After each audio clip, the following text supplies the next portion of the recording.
Good afternoon, Jill.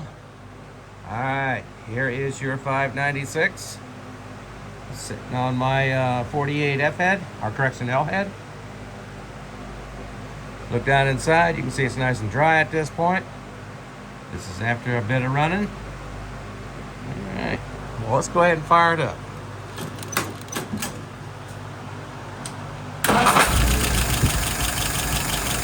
There she is. That's what proper timing will do for you. We'll take a look back down inside. Get a little bit closer. There are no drips. So we know that float is set correctly. All right, well, let's take a look at some numbers. Right now, I've got her idling at about 660. Normal range is 650 to 700.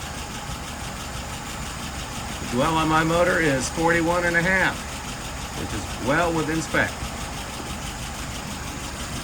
Fuel pressure, 2.75. Right about where it's supposed to be, anywhere between 2.5 to 3.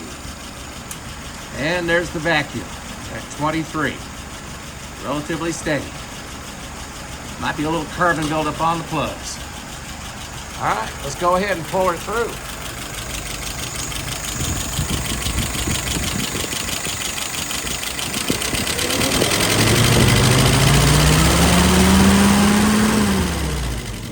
Oh yeah.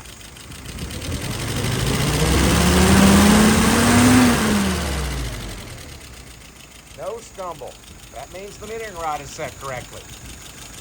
All right, and you can see that RPM comes right back to about 670. All righty. Well, I think you're gonna like it. Thank you, Jim.